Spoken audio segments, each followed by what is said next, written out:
short, the first thing you need to do in order to negotiate strategically is you need to know where you're going. And you need to get sufficient information to determine what is your goal. Where am I going? Because if you don't have sufficient information at the beginning of the process to make that determination, then you may be going in a particular direction and find out that perhaps your client or another party involved, that's not where you want to go.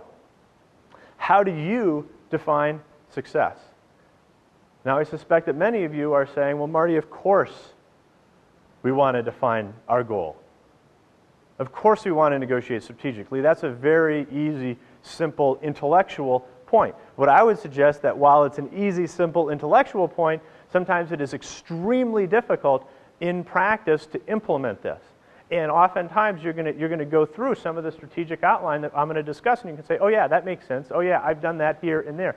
Oftentimes the most difficult aspect of any negotiation process is not knowing what to do. It's in the application of utilizing it that it becomes much more difficult to actually utilize effectively. How many of you, for instance, have had clients who have come in to you and to your office and said, this is what I want to accomplish at the beginning of the process. And then 3 months, 6 months, 9 months down the road, you find that really that's not what they really want to accomplish, that there are other factors that either they didn't share with you initially, or other factors that they didn't even know about, and in fact it is your job as their lawyer, as their professional negotiator in a lot of different ways, to really probe and to find out what their goals are, because if you can't figure out what their goal is, there is absolutely no way that you can succeed. Because success is defined by accomplishing their goal for them. I've seen a lot of nodding heads, so I'm assuming that many of you have had similar type clients to I have. Another very critical aspect of the negotiation process is at the beginning of the process to evaluate your goal in relation to the other side's goal. We naturally think through what we want to accomplish, what our clients want to accomplish, and we need to think more strategically about the process so that we understand in a more effective way not only what we want, not only what our clients want, but what we want and what our clients want relative to what the other side wants.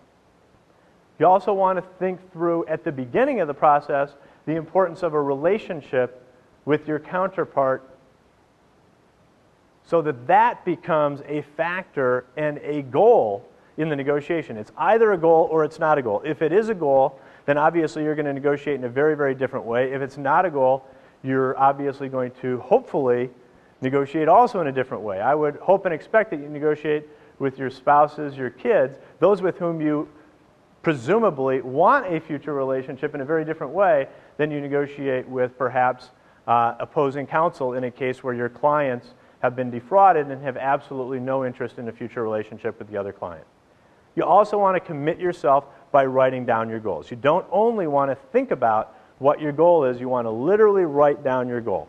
And some of you may say, well, Marty, look, we're bright, we're intelligent, we know what we want, our clients know what we want. Why should we go to that extra step and actually write it down?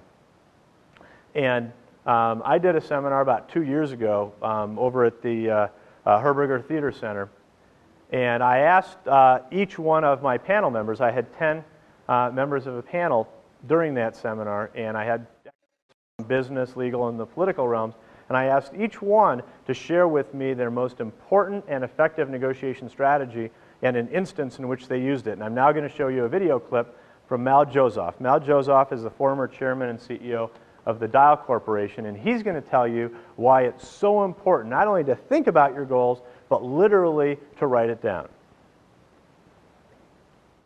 The thing I always try to keep in mind in any negotiation is to know what I want at the end of it. And I always make a practice of writing it down. What is victory for me?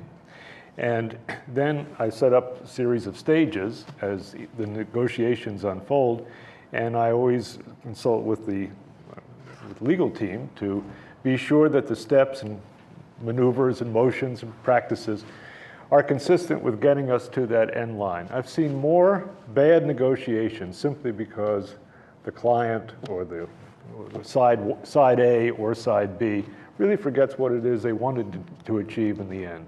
So staying focused is the best thing we can do. One quick example of years ago, I negotiated the movement of a drug from prescription status to OTC status. It became Aleve, the pain reliever that's sold over the counter today. And the negotiations took 15 months. So my little chart grew into many, many volumes of twists and turns and legal considerations in a very, very complicated negotiation with the FDA and with another manufacturing company.